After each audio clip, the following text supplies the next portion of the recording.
Lezi ndaba zehora lokuqala sikwethulela zona bukhoma ekomkhulu le-SABC e-Auckland Park eGoli bukela inazi ezinohlonze emini nje.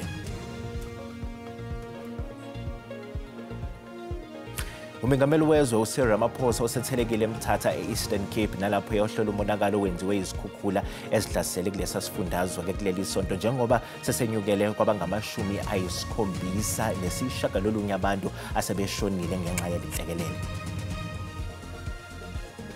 Falsely being accused of having committed this crime against a child is devastating. So it's on that basis that these charges are going to be pursued. Uthishanhloko wesikole iBakeview College eMatatiele uYacob Peters usemangalela abaholi bezombusazwe abathathu uJulius Malema ufundile Gade kanye noFikile Mbalula nabamsola ngokudlwengula intombazanyana eneminyaka eyisikhombisa eyayifunda kuso lesi sikole.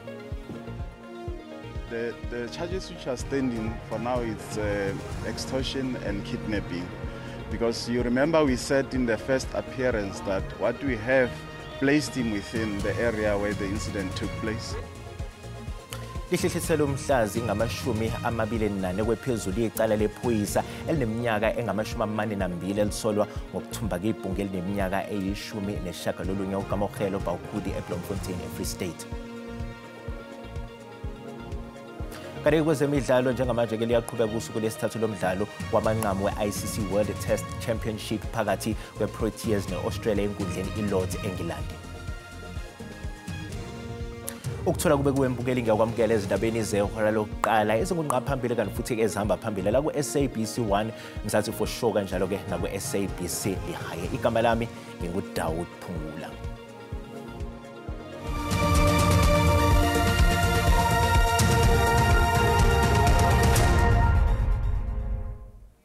Umengameli wezwe uCyril Ramaphosa usethelekile ke eMthatha e-Eastern Cape nalapho eyohlola umonakalo owenziwe izikhukhula ezihlasela kulesa sifundazwe kuleli sonto njengoba ke sesenyukele kwabangama-79 ke noma isibalo ke sabantu asebeshonile ngenxa yalenhlekelele. Ungqongqoshe wezokubusa ngokubambisana nezindaba zomdabu uvele Nkosini Hlabisa noNdunankulu ke wase-Eastern Cape Oscar Mabuyane bahambisana ke naye umengameli uRamaphosa. Ake sikucoshele bukhoma ke lezi ithombe. That can't be true.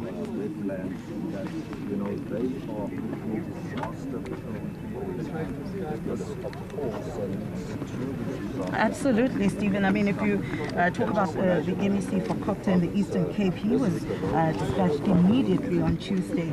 He was here while... you remember that Minister Hlabisa has been briefing the President ever since this started. But then he came down, and understandably so, because we had to oversee...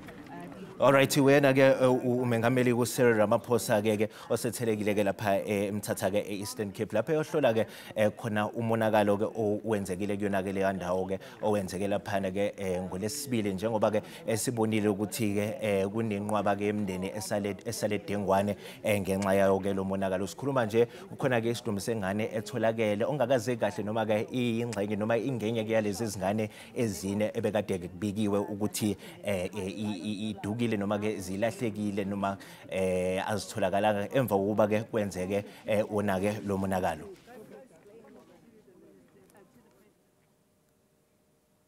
Kanti-ke uma sihlabela ke phambili ke uthishanhloko wesikole iBakeview College eMatatiele eEastern Cape obekunezitolo zokuthi kuyathinteka ecaleni lokuhlukumeza ngokucansa umfundo semncane ngokweminyaka esikoleni kusevuleke icala lokuhlanjalazwa ke nokwehlisa isithunzi ngabaholi abaphezulu bezombusazwe. iAfrica Forum ifuna ke kujeziswe bonke laba abathintekayo ngokusola ke uYacob Peters ngezenzo zokudlwengula kumfundi wesikole esengamele ke njengothishanhloko. We've got a rape crisis, we've got a child abuse crisis, and falsely being accused of having committed this crime against a child is devastating. So it's on that basis that these charges are going to be pursued. I mean, I'll just give an example as well. Mr. Mbalula referred to Mr. Peters as an animal. And how would AfriForum be defending an animal who rapes children? This is simply unacceptable. There must be consequences for people who falsely accuse others in the public domain. And social media has been a particular difficulty or a problem in this regard, in that these false allegations had been repeated unquestionably. And Mr. Pieterse, it has uprooted his entire life and has pretty much brought an end to his career as a teacher, something he's dedicated his life to. Ungqongqoshe wamaphoyisa uSenzo Mchunu usenabe ngezinhlelo zomnyango wakhe zokuqinisa ukuhlinzeka kwezidingo kubantu esithangamini abinaso ke namhlanje ekseni ePitoli, kanti uphinde wabaluleka imizamo yokusetshenziswa kwezobuchwepheshe kuyo yonke iminyango yahlukene ukuze ke babeke nempumelelo ekutheni ke kwehle izinga lobugebengu kuleli. Ungqongqoshe wamaphoyisa uSenzo Mchunu umemezele izinguquko ezibalekile zokuthuthukisa ukuhlinzeka kwezidingo emkhakheni wamaphoyisa ePitoli namhlanje ekseni. Umchunu uphinde wabalula imizamo yokusetshenziswa kwezobuchwepheshe kuyo yonke iminyango eyahlukene ukuze babe nempumelelo ekutheni kwehle izinga lobugebengu kuleli. In terms of efforts and emphasis and the need to focus, we realized that it had to be focused on its technology, the impact of technology in policing. Umchunu uphinde wenaba ngokuthi amaphoyisa enza okusemandleni ukuqhamuka nezisombululo ezizolekelela ukusebenza kwamaphoyisa. We then realized that one of the things we have to do is to optimize whatever we have. The numbers that are inadequate, optimize. The budget that you don't have enough of, optimize. Kanti umkhuzo wamaphoyisa uJenene Fani Masimula nayo beyingxenye lesithangami nabezindaba ugcizelele ukuthi bazoqinisekisa ukuqashwa kwamanye amaphoyisa ukulawula ubugebengu. I'm pleased to announce that before the end of June 2025 we will be advertising the recruitment of 5,500 police trainees to join our ranks. The training will commence between January and February 2026. Umasemula uphethe ngelithi abantu abafuna ukusebenza emaphoyiseni sebezokwazi ukufaka izicelo ngohlelo lwa online okuqala ngqa.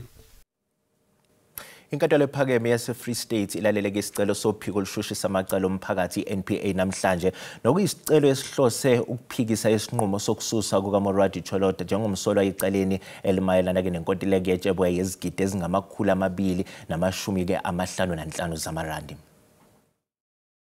My Lord, this application before this court by the state is frivolous and it is rather absurd. Uphiko olushushisa amacala omphakathi NPA lufaka isicelo esiphikisa isinqumo sakamuva namhlanje nokuyisinqumo esaveza ukuthi ukubuyiswa kaTsholota kuleli esuka eMelika kwangekho emthethweni.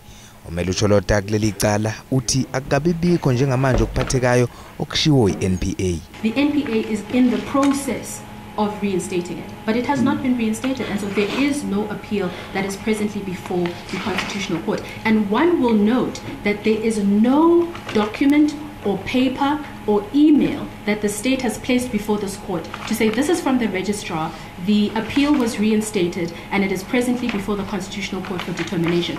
We're all working on the intention of the NPA. Mhlaziwe zomthetho uchaze mayelana nokuthi kwafikwa kanjani esinqumweni sakamuva. The basics of this matter, not to confuse the facts here, the basics of this matter is that the judgment was made under the that the judgment of the minister, that the case was being held, that the only minister can give that or grant that the extradition. And also remember that there is a jurisdiction that was they were fighting about. Lolu daba lukulesi sigaba nje ingoba inkantolo yathola khona ukuthi NPA yayingenali igunya lokuba ibuyise uTsholota, kepha lokho kwakufanele kwenziwe umnyango wezobulungiswa. Sehlehliselo umhlazi ngama-24 kwephezulu isicelo sebail sephoyisa uPhilman Adun oneminyaka engama-42 ubudala elisolwa ke ngokuthumba uKamokhelo uBawukhulu oneminyaka eyi-19 ubudala. Iphoyisa elineminyaka engama-42 ubudala libheke namacala okuthumba kanye nokuqola ngemva kokuthi umama kaMokhelo uBawukhulu athole ucingo kubantu abebefuna inkokhelo. The charges which are standing for now is extortion and kidnapping, because you remember we said in the first appearance that what we have placed him within the area where the incident took place. And that further took us to a level whereby when the calls were starting being made of people who were saying they demand the ransom money, that could immediately also take us to where his involvement was also picked up. Ngesonto elidlule kwavela ukuthi kukhona abangase baboshwe abathinteka kuleli cala.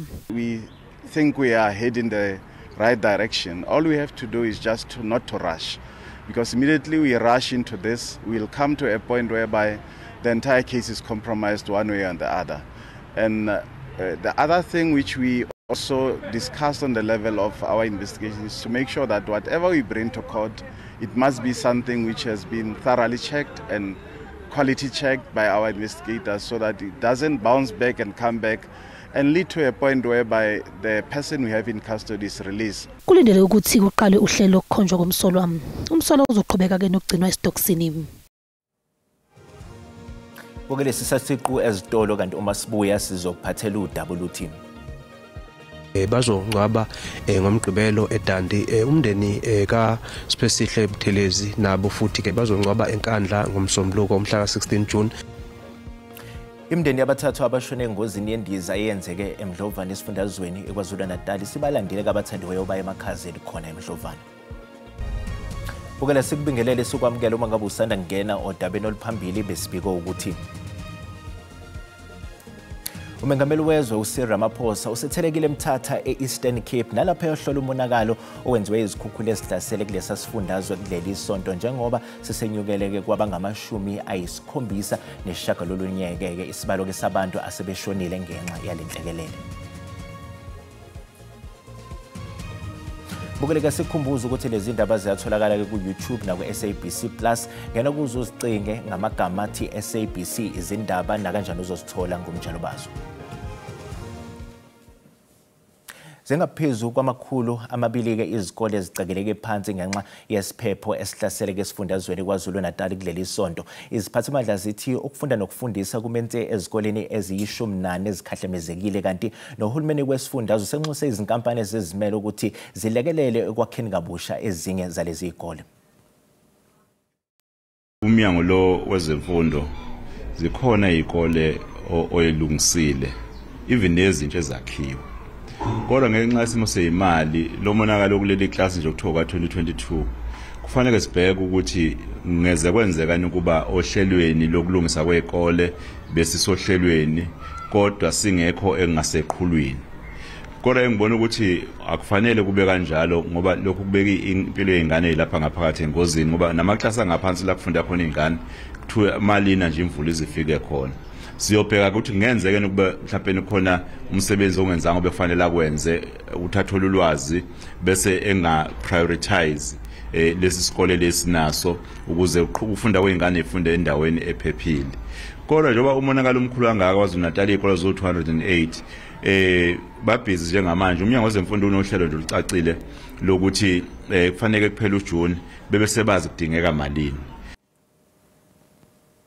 Uhlehliselo lesibili oluzayo ukulalelwa kwesicelo sebheli sikaSinovuya Rhabula enkantolo yemanje iNew Brighton eGqeberha namhlanje ngenxa yokucima kogesi. uRhabula ubhekeneke namacala amabili okuthumba izingane ezimbili esibhedlela iDoranginza ngenyanga edlule.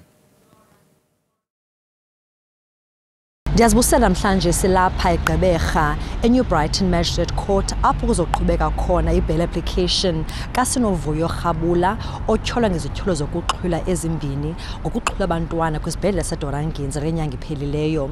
Kule veki ungolesibini umtshutshisi wombuso uNicole December bize phambili umpolisa uCaptain Michael Shanigan okhekhela elityala ukuba abeke phambili ubungqina bakhe.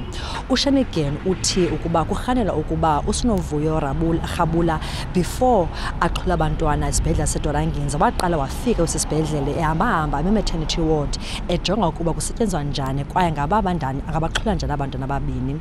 Ngomhla we-20 ke uyafika pha uSinovuya Rhabula njengengxelo suka kuMr Shanigan esithi wangena phakathi eDoranginza inxibe igawuni ezenza umuntu okhulelweyo efuna phofu kunelisa lwathandana naye kuba amxele kuba manyanyani uzele amawele. uShanigan ke uxelele ikhoti ukuba uSinovuyo kuthiwa urhanile uba wangena phakathi eRanginza nalapho eyawaya ku-incubators ezigcina abantwana abazimveku abaneentsuku ezimbini omnye iintsuku ezine, wabaxhwila wafaka ngaphakathi ebhegi benganxibanga zimpahla bengenayo neformula. Uthe ngoku apho uSinovuyo wahamba waya apho lwathanda naye ahlala khona eKamvelihle. Uthe xa efika phaa lo wathanda naye wabuza abantwana ngaba bavelaphi, wathi mawabuyise back eDoranginsa. Kulapho ke uye wabanjwa ephesha before icourt namhlanje kwizityholo ezimbini zokuxhwila abantwana. Kusenjalo izinyunyana ke zothisha KwaZulu-Natal eNathu kanye neSathu sezifuna kungeneleleko undunankulu wesifundazwe uThabintule embangweni phakathi kwazo nomnyango wezemfundo. Umntwantsiswano ungezitsolo ke zongakhokhelwa ngesikhathi kwezinye ke zezikole nosekholele ekutheni ezinye ke zazo singakwazi ukuqhuba uhlelo lwezivivinyo zaphakathi nonyaka. Kuleli sonto kabafundi ke besinye ke sezikole eJozini baqalise ngombhikisho ogcine ke sewuhlakazwa ngendluzula ngamaphoyisa. Lo mbhikisho obusejozini wabafundi akade bethukuthele ngokungakwazi ukubhala izivivinyo uhlakazwe ngamaphoyisa. Umzali womunye wabafundi akade bebhikisha utshele izindaba ze-SABC ukuthi lo mbhikisho uhlobene nesenzo senyunyana esiphazamise izivivinyo zikaNhlangulana. Abafundi abane ababoshiwe ngemuva kokujikijela ngamatshe amaphoyisa badedelwe ngaphansi kwesandla sabazali. And the cancellation of the extra classes, it's a big thing because some of us, they really help us in order to grasp every information that we need. Izinyunyana zothisha iSathu neNathu zisola umnyango wezemfundo esifundazweni ngokungakhokheli izikole imali egcwele. Bathi umhlangano wabo nondunankulu kanye nongqongqoshe ubuthembisa. Umnyango wezemfundo KwaZulu-Natal ufukwisimo la kungasebenzeki ngokugcwele ngenxa yokuthi imali ayikho enothisha omkhulu bazi bakhiphe kuwona lo mholo wabo emncane abayitholayo bazama ukuthi bathenge lamaphepha ukuthi ku photocopy ukuze kwenziwe ama project ezikoleni.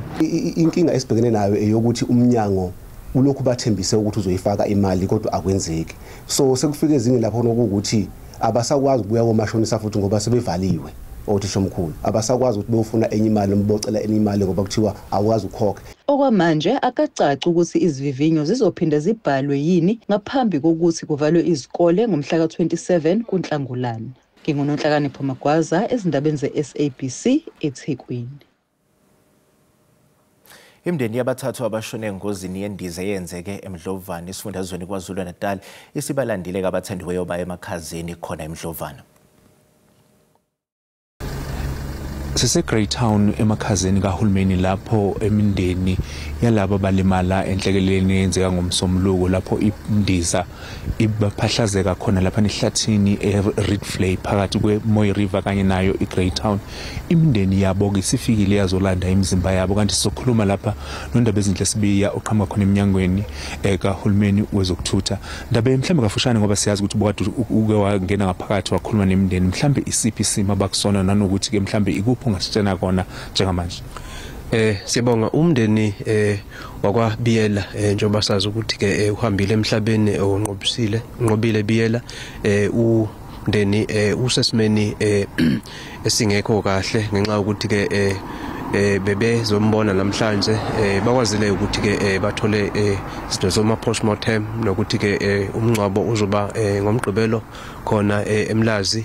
Babonge kakhulu ukuthi bathola ukuxhaseka abantu bakwaZulu-Natal naseSouth Africa yonke bayabaxhasa.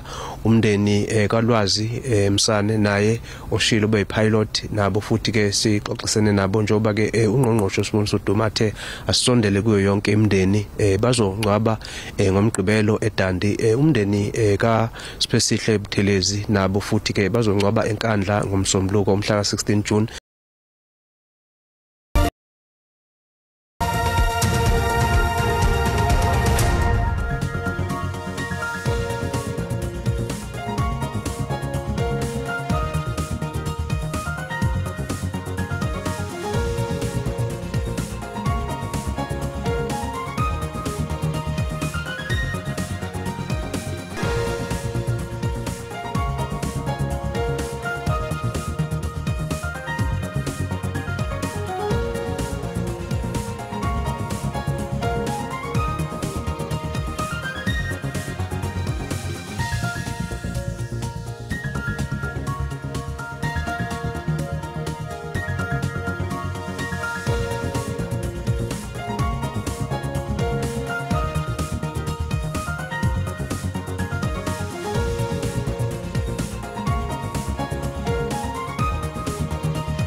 Bukeli usale kahle.